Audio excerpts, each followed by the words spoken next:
Welcome, everyone. My name is Serge Tomasian. I am the program chair of the World Affairs Council of Orange County.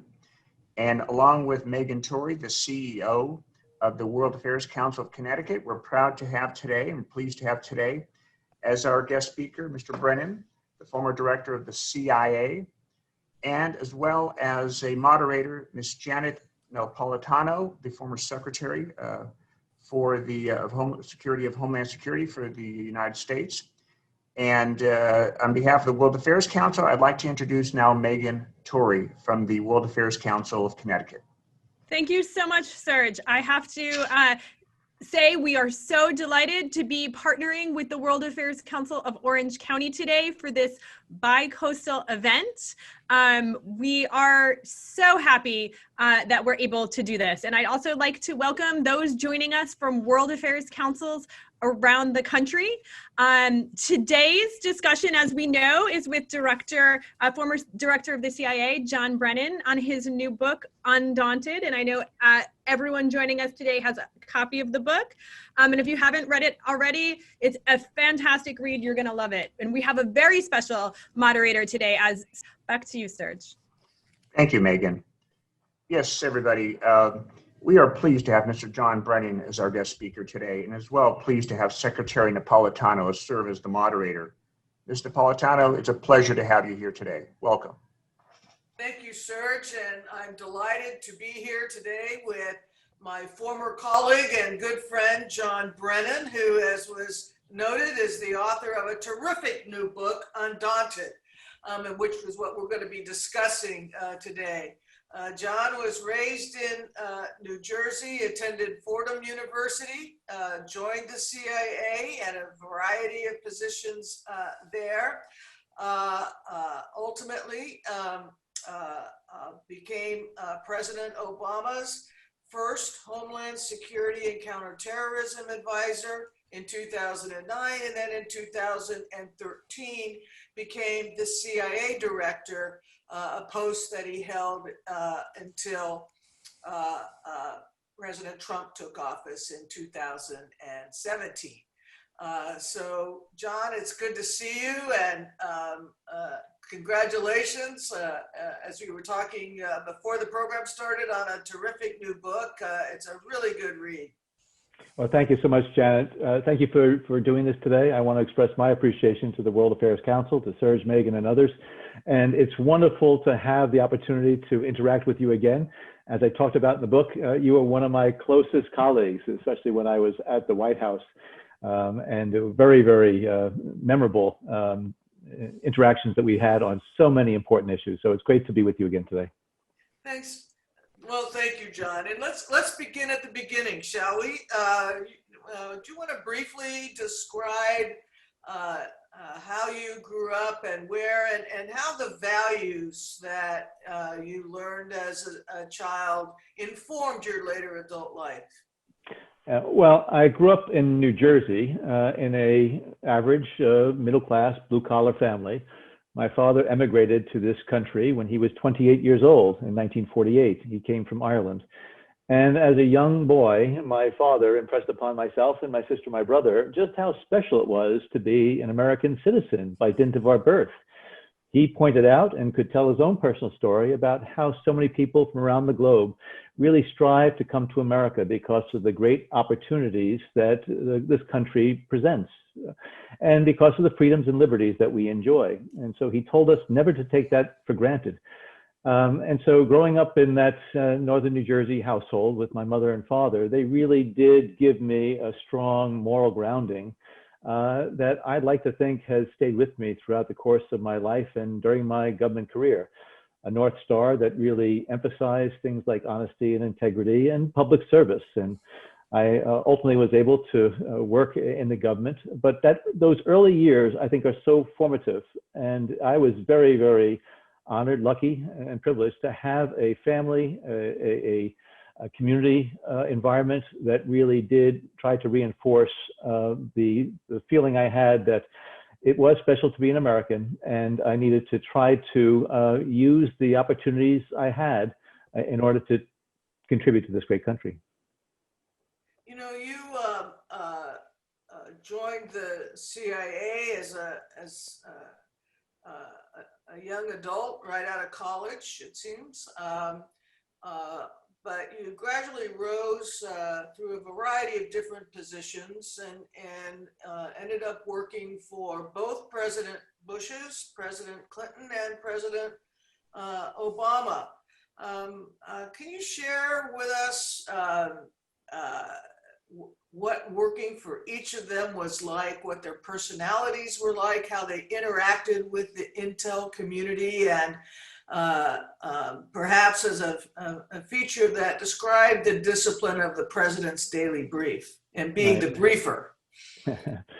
Well, I served for 6 presidents, starting out with Jimmy Carter, the remaining months of his administration, but I never got to meet Jimmy Carter when he was president, nor Ronald Reagan during his term of office. But it was George H.W. Bush who was the president when I had my first opportunity to go to the Oval Office and actually sit down with a sitting president. And I must tell you, it was a very intimidating and humbling experience. I talk about it in the memoir, because George H.W. Bush had been vice president for 8 years, was president, was the former director of CIA. He knew national security and intelligence exceptionally well. And so as a relatively young CIA officer, I was rather, frightened when I went into that Oval Office. But he was so personable and so welcoming, as well as so solicitous of my views about what might happen. This was at the time when Iraq had invaded Kuwait. What might happen if the United States joined with other countries to militarily push Iraq out of Kuwait? And so it was a very good feeling I had during that first Oval Office visit. And then I was able to, during President Clinton's presidency, be his daily intelligence briefer for the PDB, as you mentioned, the President's Daily Brief, which is the document that is produced 6 days a week and delivered to the president, vice president, and the senior members of the national security team. And so I had to prepare every morning. I would get to CIA headquarters around 2:30 or so and comb through all of the information that had come in overnight, read the articles that were included in that document, which was about 7 or 8 pages or so, and also read all the sources that undergirded those articles. And President Clinton had an amazing ability to absorb information, to process it, and then also tremendous powers of recall.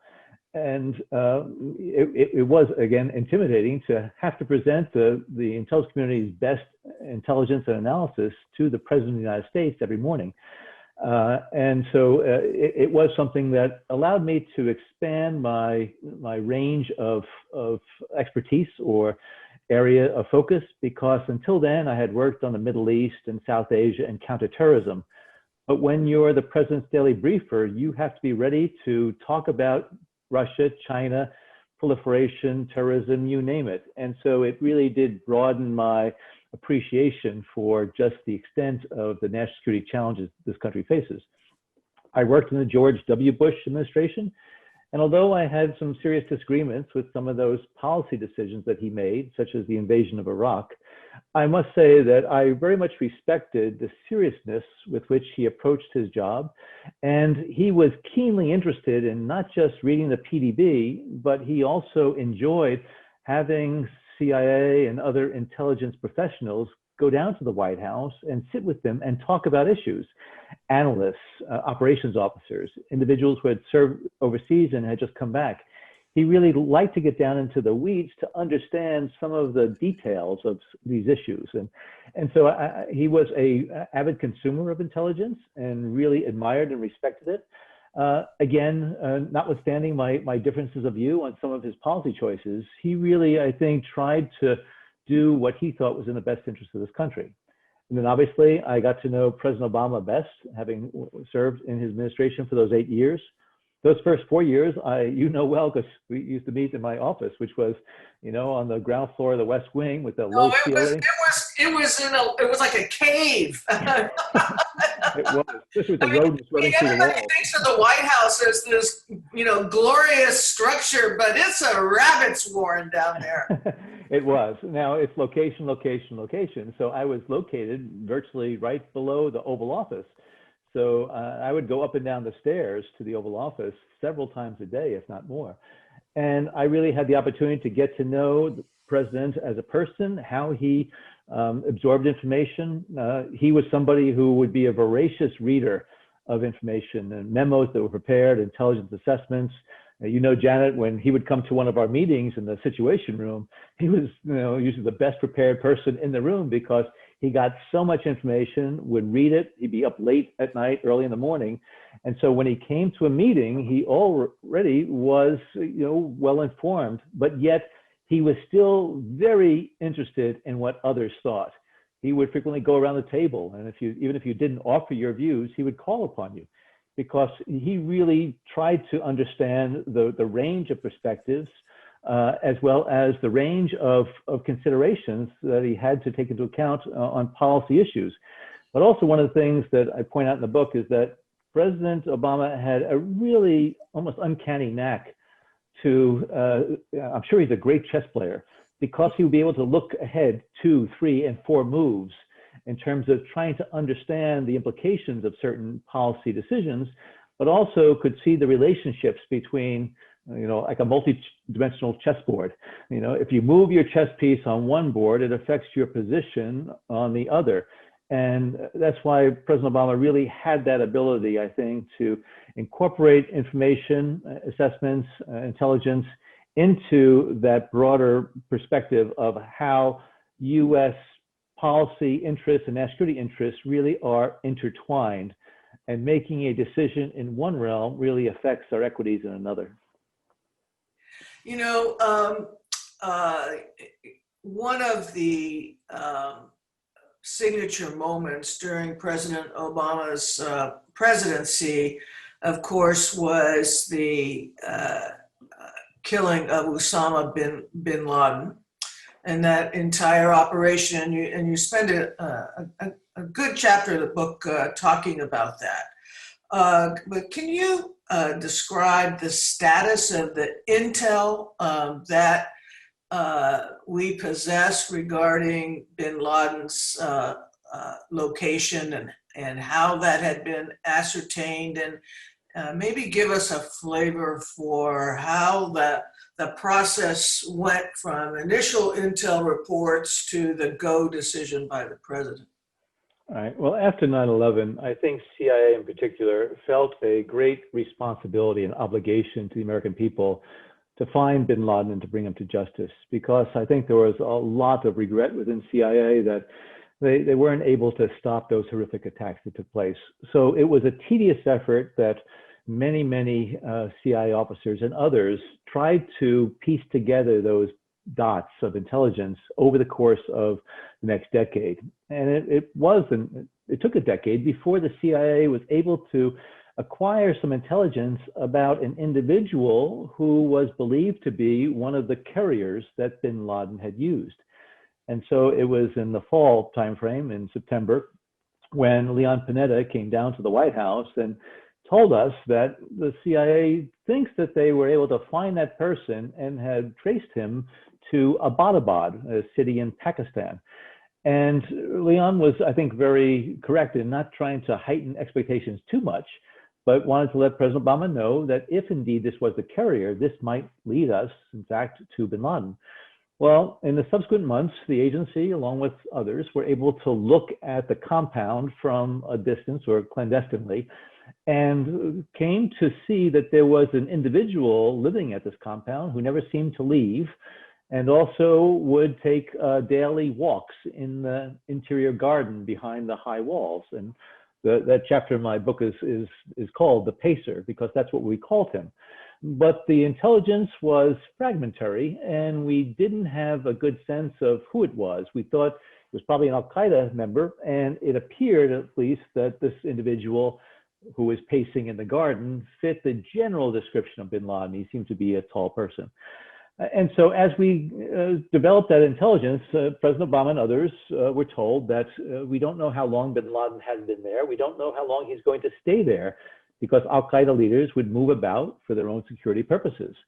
And so President Obama, in the December-January timeframe, told us to work with the intelligence community and the military to try to develop some options that, if it was bin Laden, we could implement those options.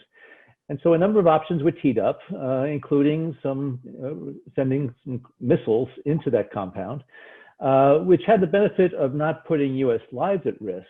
But the downsides were that we wouldn't know whether or not the person at the compound that we killed was bin Laden, nor would we be able to access all the documents and computers and other types of things that were there. And we would wind up killing probably dozens, if not more, other individuals. And we knew that women and children lived at the compound.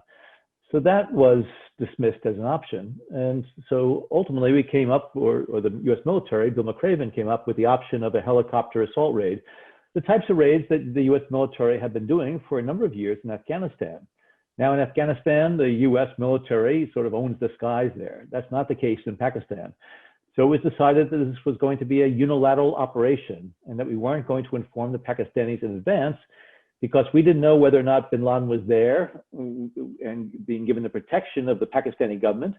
We also didn't know, even if he wasn't given that protection, whether or not information might leak out from the Pakistanis that would lead to bin Laden leaving the compound.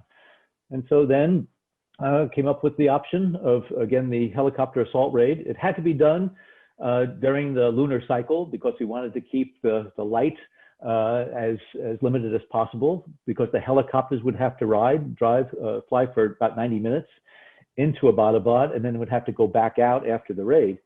And fortunately, that was the option that was approved by the president. But at that time, people were coming up with all different percentages about whether the intelligence indicated it was 70% certain that he was there, or 40%, or 30%.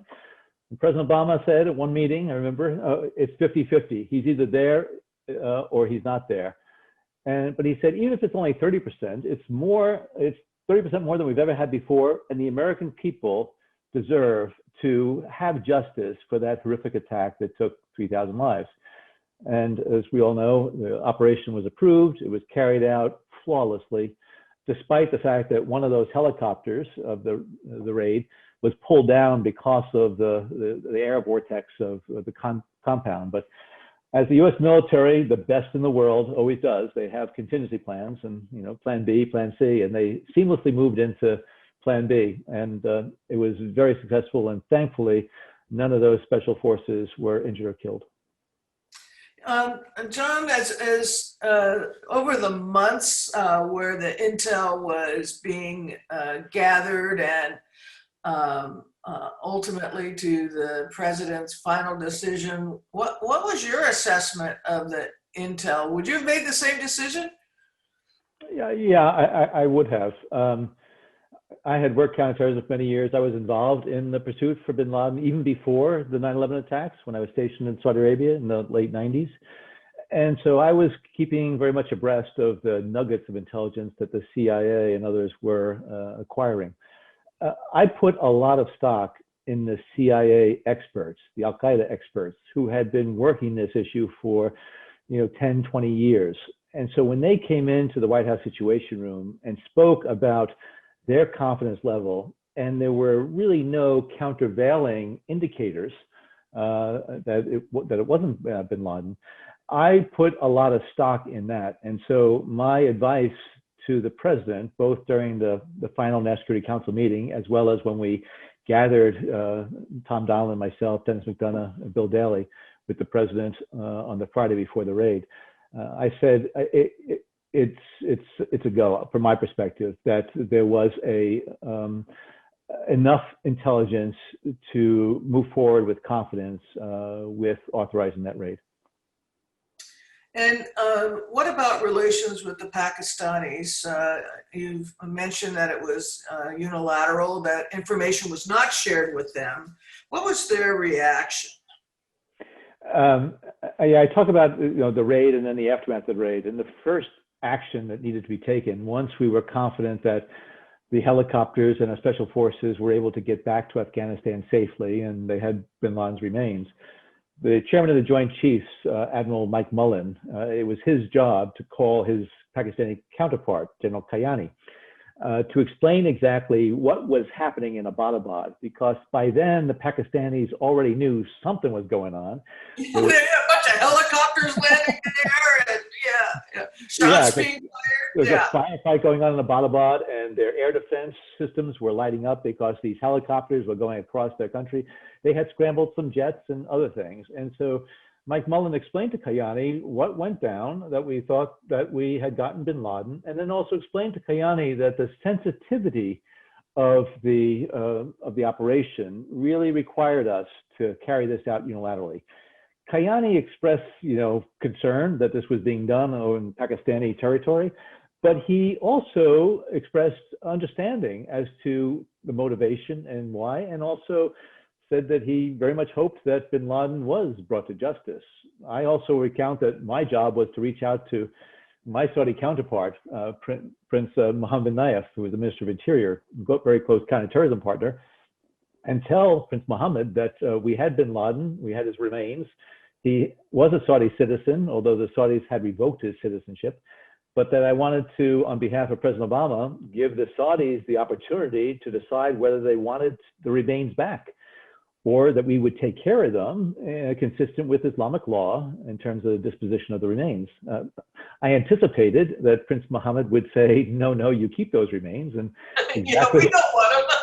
exactly what he did, because there would be no real benefit to the Saudis in terms of taking them. So the aftermath, there was a sequencing of things. President Obama also called President Bush and President Clinton. He also reached out to members of Congress. So it was shortly before midnight when President Obama delivered the address to the nation and the world that finally bin Laden was brought to justice. Yeah, I remember that moment and the spontaneous celebration that occurred outside the White House. You describe it in your book too.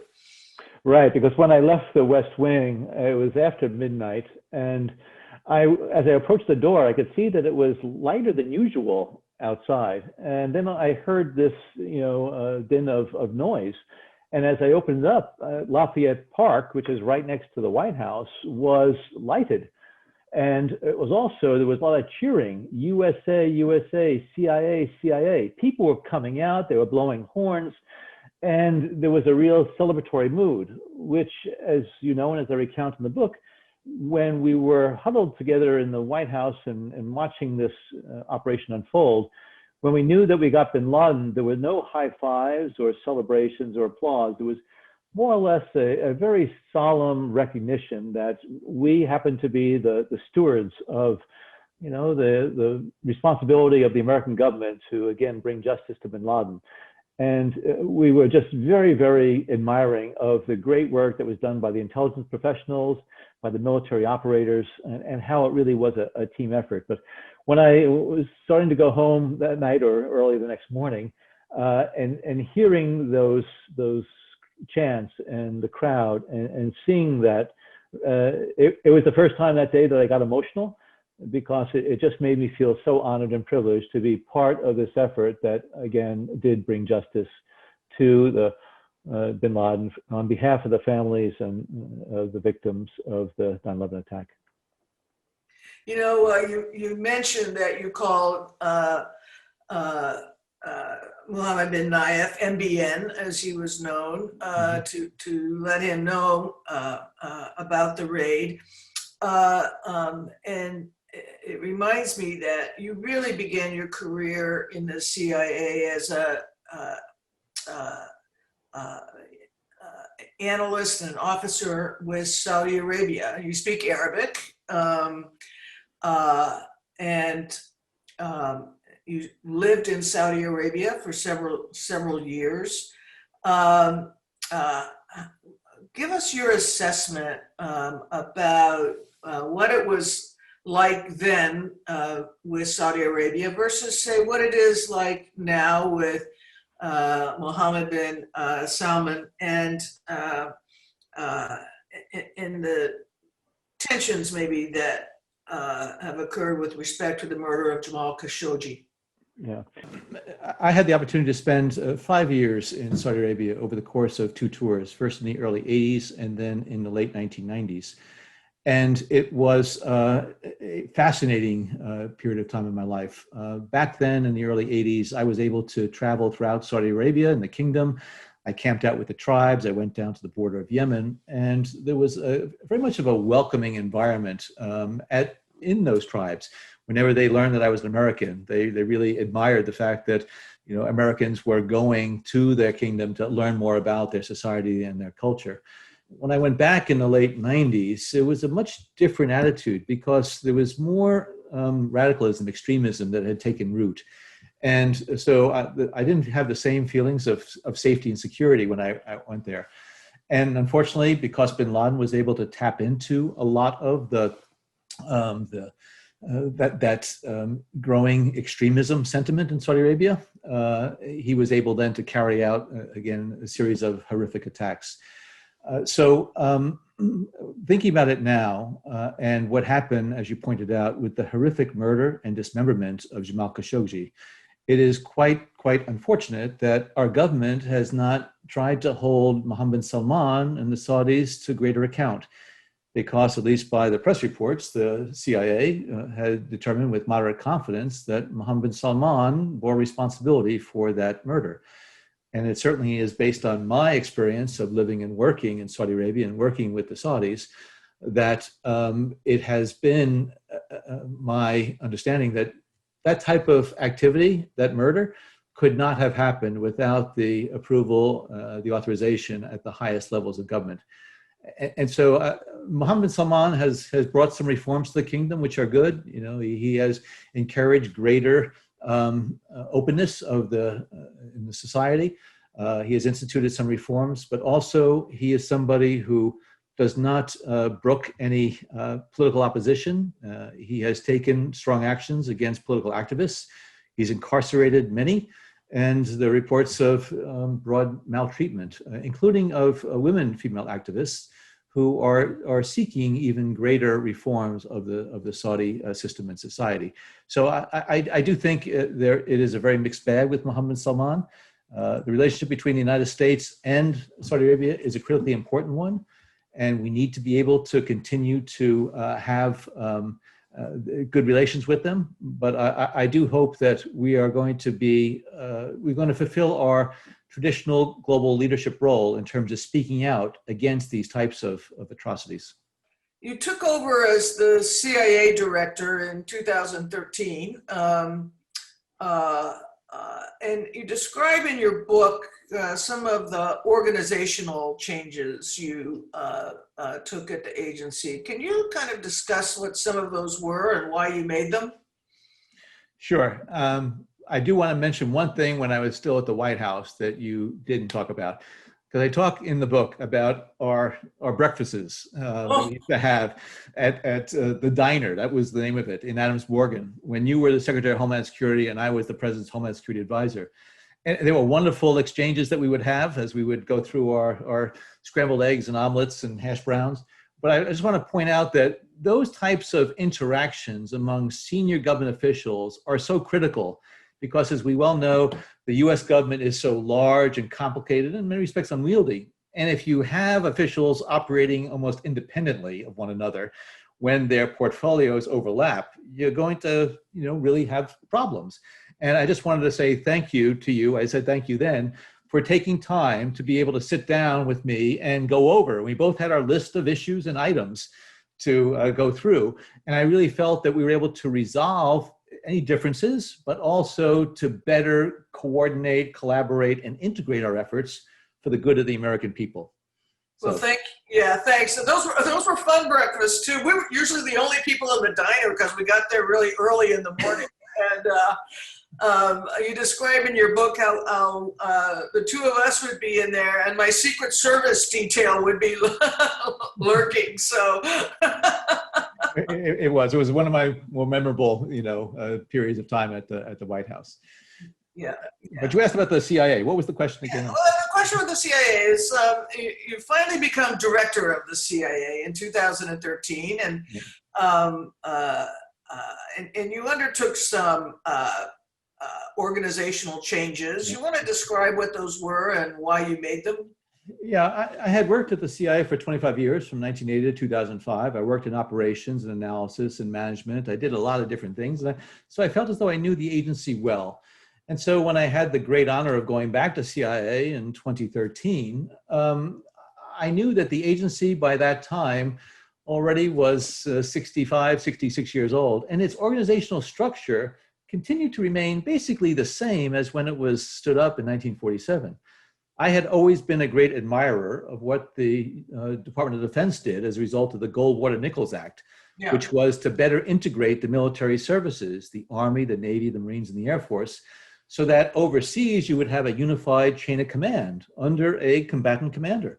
And so I thought that integration model was really a very powerful one, which is also what I did when I was asked to help stand up the National Counterterrorism Center, bring together the folks from CIA, FBI, NSA, and Department of Homeland Security.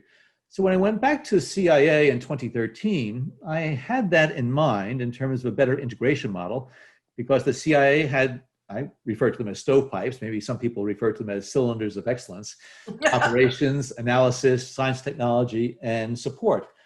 And I wanted to position the agency to deal with the challenges of the future. And having the experience before about the power of integration and a matrix model, which is called in terms of organizational speak, that I then initiated a review group that came back to me with some options. And I told them, I said, if you tell me that the CIA is organized exactly correctly, you're going to have a real tough time convincing me that that organizational model is going to be the best one for the future.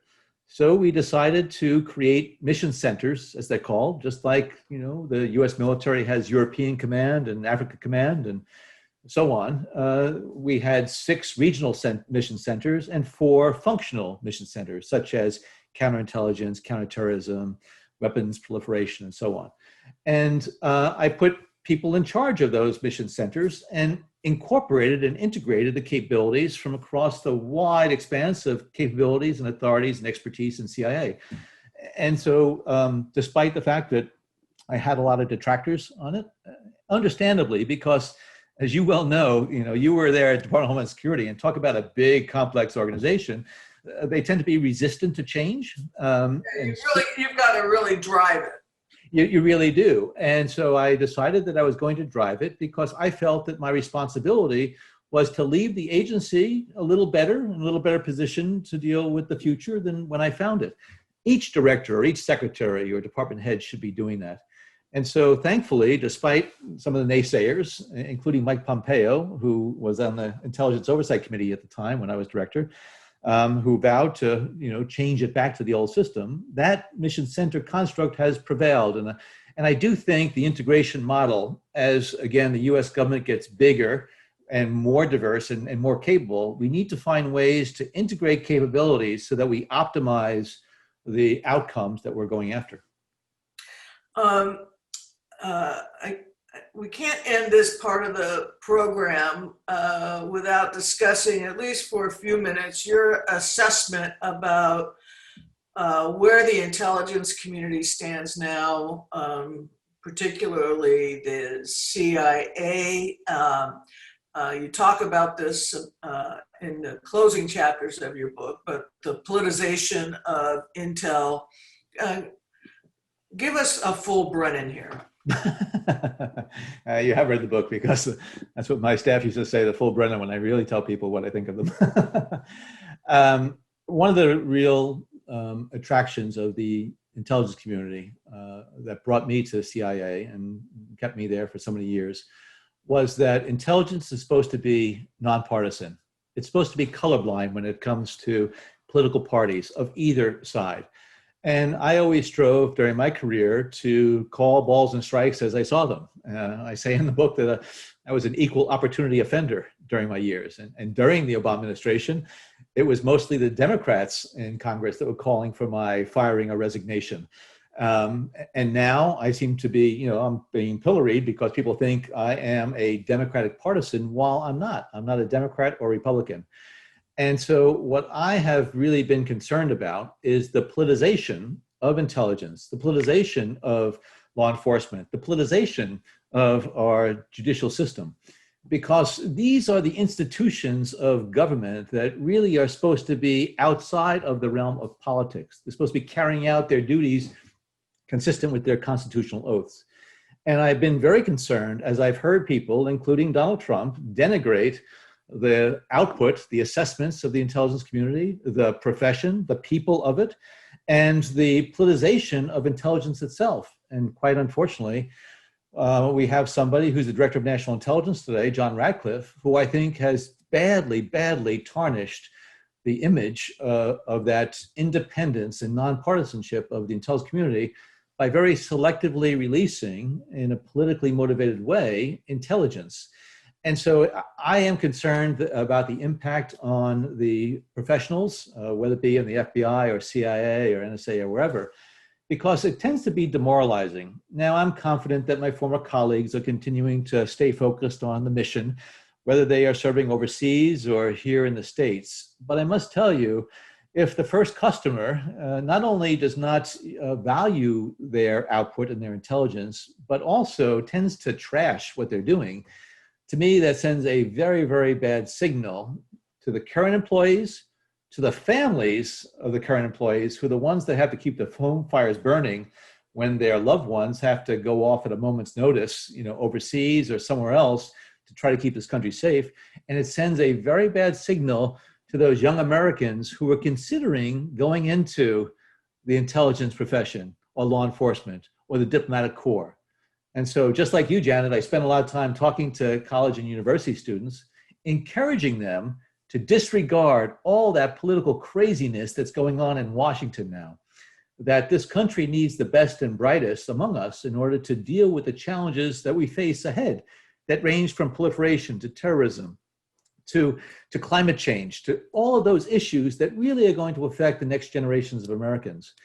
And so it really, I think, I tend to do the full Brennan, including sometimes on Twitter, I will acknowledge, when I feel as though individuals in positions of responsibility are abusing and misusing their authorities, their platforms, and are spewing disinformation, basically, to the American public. And so on behalf of my fellow colleagues, I guess that's why I have spoken out. And as you know, I speak in my last chapter in the beginning that I am undaunted. I'm not going to be quieted because people think that a former CIA director shouldn't be speaking out. Well, for 33 years, I tried to defend the freedom of speech of every American private citizen. And as a private citizen now, maybe I'm just enjoying the First Amendment. Yes, right, exactly, yes. Well, I think I'm going to ask one last question before we turn it over to the audience. And that is, John, if you had to list one highlight in your memoir, one moment in your career that made you so glad you were there when you were there doing what you were doing, what would it be?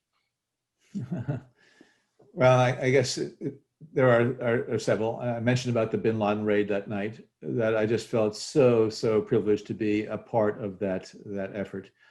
When I had the opportunity to raise my right hand and put my left hand on a copy of the Constitution, I'll come back to that in a minute, and be sworn in as the director of CIA, having worked there for 25 years, starting off as a GS9, and by happenstance and being in the right place at the right time and having people who really took a chance on me and mentored me and guided me, the fact that I was able to lead the courageous and patriotic women and men of CIA as the director, it really was quite a moving and profound moment in my life. I said I would come back to the issue of the Constitution because when I was confirmed by the Senate, and even a day or two before, I said, if I'm confirmed, I want to put my hand on something, other than the Bible, because I wanted to be able to signal that I was determined to ensure that as CIA director, I am committed to following the rule of law of this great country of ours. And so my staff reached out to the National Archives, and they found a draft of the Constitution that had George Washington's personal edits on it. It was an amazing document. And so they asked the National Archives if they could bring that over. And sure enough, that morning, guards came over with the person from the National Archives and delivered it. And I had it, put my left hand on it and swore an oath of allegiance. And then the White House spokesperson talked about that I did that on that document as a way to signal my dedication and adherence to the rule of law. Well, sure enough, some of my detractors pointed out that it was a draft of the Constitution. It didn't have the first 10 amendments, the Bill of Rights on it. And therefore, this was my way to say that I'm not going to honor those Bill of Rights. But you can't explain the knuckleheads that are out there. But that was a moment that was quite moving, and my wife and two of my children were there with me. It was a real seminal moment in my professional career. Great. And I think we all should be grateful for the years you've spent in the public service, and to your family for your supporting you during those years. You talk a lot in the book about the hours that being in the roles that you had, take away from family life, and they supported you all the way. So that's well, Janet, also I remember those first couple of years in the Obama White House when we were hit with the H1N1 pandemic in April of 2009. We hit with the Gulf oil spill. We were hit with hurricanes one after another. And you always seem to be, the person that the president would look to be able to try to orchestrate all of the capabilities in the U.S. government. And I must say, you did a tremendous job in not trying to dominate, what was happening, but to be that orchestrator, which is so important. But those are really difficult shoals, and we were new to the federal government in that capacity. But working with people like you, Kathleen Sebelius as Health and Human Services, Tony Fauci and others, it really shows that what professionals can do if they really try to work together. And as I talk in the book, I really felt privileged that President Obama and Vice President Biden always wanted us to be open and honest with the American people. And also for the H1N1 pandemic, let the science, let the medical experts, let the data drive our policy decisions. And it was very complicated, but that also was one of the real eye-opening experiences for me. And it was a pleasure and honor to work with you. Yeah, likewise, John. It's a terrific book, everybody. I highly recommend it. I'm going to open it up to the question and answer portion of the program. Rick? Thank you, Secretary Napolitano and Director Brennan. It's a privilege to be with you today. I'm going to read directly from some of the questions from the audience, and one certainly relates to a current issue, and that has to do with the U.S. being involved in, so to speak, in forever wars. So, Director, with your experience, what perhaps should we have done differently in Iraq and Afghanistan and the Mideast to prevent our continued presence there? And to prevent the same thing moving forward. And I guess I would add to that, has there been a shift now in the long-standing U.S. doctrine of, spreading democracy and not nation building, but certainly, allowing a fertile ground for democracy to sprout, or is there been a real shift? And how do we prevent forever wars? Well, I think we could have prevented, the Iraq War by not invading Iraq. I think it was misguided. There was not a basis to do it. Clearly, the intelligence was flawed, but also there were a number of individuals in the Bush administration who had a preconceived determination to invade Iraq, and they were trying to marshal the arguments for it. So we should never have been in there. I do talk in the book that I think that the withdrawal of U.S. troops in 2012 facilitated, I think, some of the collapse of the Iraqi military and security services, which allowed ISIS to grow. So, once a decision is made to go in to a country with military forces, you really have to be thinking about how you're best going to be able to extricate yourself from that and do it in a manner that's not going to be even more disruptive. Afghanistan, obviously, it was a different reason for going into Afghanistan, because we were trying to rid Afghanistan of al-Qaeda. Now, I do think that over the years and over the course of several administrations, there's been different goals and objectives. As you point out, is it nation building? Is it trying to bring these countries, these governments along the path of democratization? I think one of the things that President Obama realized is that there are great limits to America's power overseas in terms of shaping governments, shaping societies. And so I do think that the United States has a very important role to play in that global stage in terms of advocating for political reforms, greater democratic reforms. But we have to be very careful about believing that we can impose our will. And just because we have the military ability to vanquish adversaries, it's much more difficult, far, far more difficult to rebuild countries or rebuild societies or governments after a military conflict. Thank you. And perhaps in a little more detail to that same vein, the de-Baathification of the Iraqi government after the U.S. invasion turned out to be, a bit troublesome for that country and region. And looking back specifically to that issue, what do you think could have been a better course of action there? Well, I think the de-Baathification was a bad mistake because there were a lot of people who were in the Ba'ath Party, including the Iraqi military, that were doing it because they had no choice. Saddam Hussein was a ruthless, bloodthirsty, authoritarian leader. And once Saddam was toppled, it didn't mean that all the people that were part of that Ba'ath Party structure were real advocates and admirers of Saddam Hussein. And I think we should have had a more thoughtful approach and careful approach in terms of trying to ensure that there would be some type of stability in Iraq, as opposed to just totally removing the Ba'ath Party members and basically, disassembling a lot of those government structures and military and having to start from scratch. And so again, I just think that there was a rush to tarnish everybody who had an affiliation with Saddam Hussein. And the world is more complicated than that.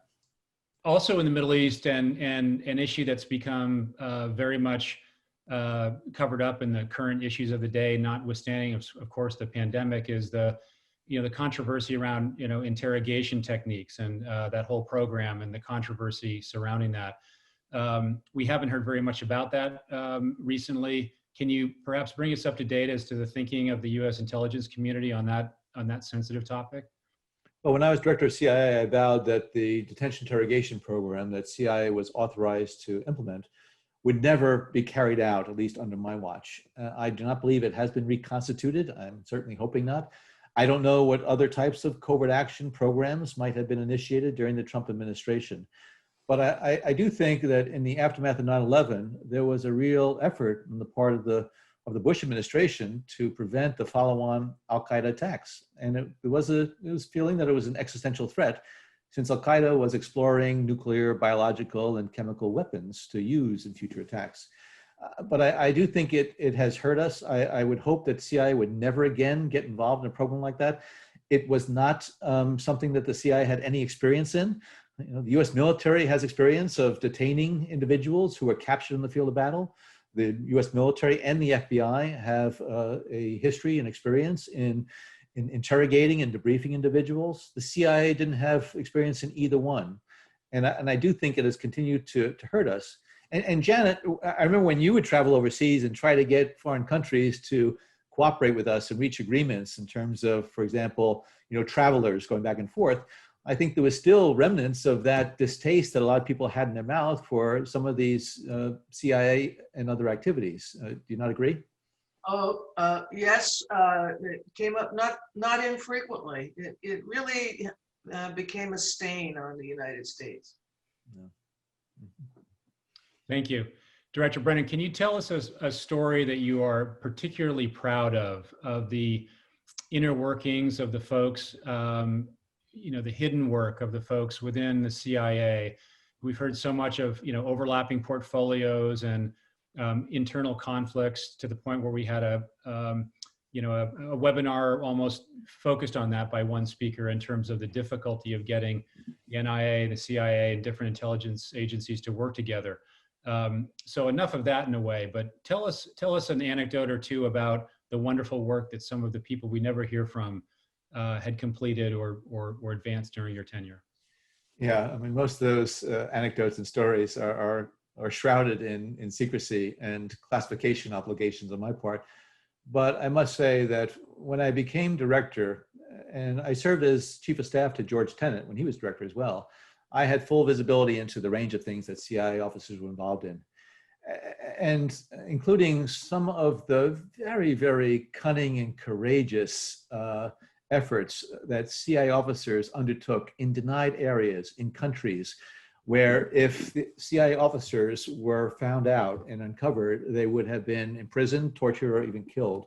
But they, with great skill and determination and courage, they were able to operate in Russia, in other countries around the world, and do it in a way that they were able to then obtain critical intelligence that we needed in order to better understand our adversaries' weapon systems, or what their plans are, or how they were trying to undermine us.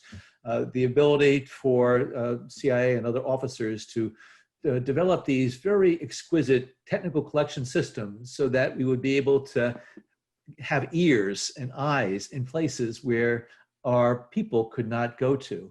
And, you know, unfortunately, so many of those stories that I wish I could tell, that I was privileged to hear and even to authorize some of them, they really are eye-watering in many respects. And so I guess I just want to say that, you know, there's a lot of misrepresentation and mischaracterization of what CIA officers do. And they're not perfect. And I frequently had my fights with CIA officers if I felt that they were not living up to their obligations and oath of office. But the overwhelming majority of those officers, women and men, do things on behalf of their fellow citizens. And so whenever you hear these stories and the words, the denigrating words that are leveled at them, just remember that there is so much going on around the world that is keeping us safe and our children and grandchildren safe. And it's because of the courage and the skill and the cunning and the guile of your fellow citizens. Thank you. I'll finish with one question that has a recurring theme, certainly, in the questions that have been submitted, and that is, and I know we can think of a number of perhaps domestic threats today, but of all the major security and intelligence issues that are out there internationally, what is the one that really gives you most pause and keeps you up at night in terms of a global intelligence threat to the U.S.? I only have one.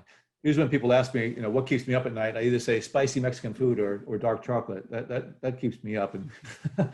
And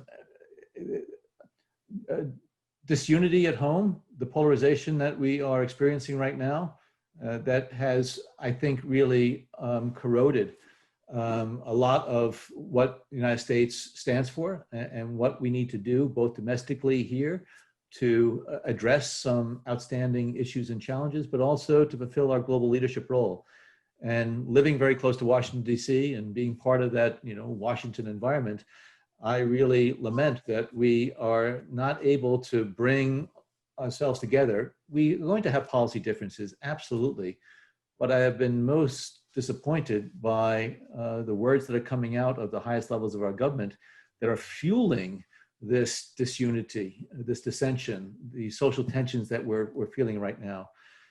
But then when I look over the horizon, the United States has a very unique global role, and we have global responsibilities.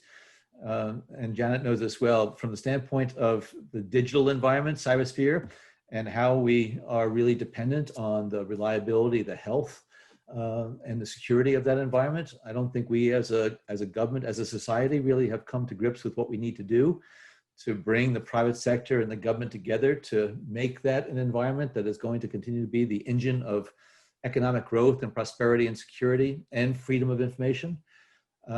And then climate change, as I continue to look at what's happening here in our country as a result of climate change, but then also around the globe, and how the seas are rising and they're reclaiming coastal communities.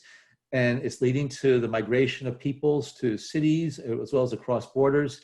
It's going to have reverberations on the social front, on the economic front, on the political front. And I think if we don't tackle it in a more serious and aggressive way, it's going to be very difficult for us in the years ahead to stop that march toward climate change, much less reverse it. Excellent, thank you. Well, as we're about 3 minutes to the hour and still on time, I'm going to switch it back over to our chair, Nora Valenzuela. Valenzuela to close things out, but I want to thank you very much, you both, for your time today. You bet. Nora? Thank you. Thank you, Rick. Thank you, Madam Secretary, Director Brennan. We truly appreciate your time and the knowledge that you share with us, and wish everyone a happy and safe afternoon. Thank you very much. Thank you so much. Thank you, Janet. Good to see you. Thank you, Nora.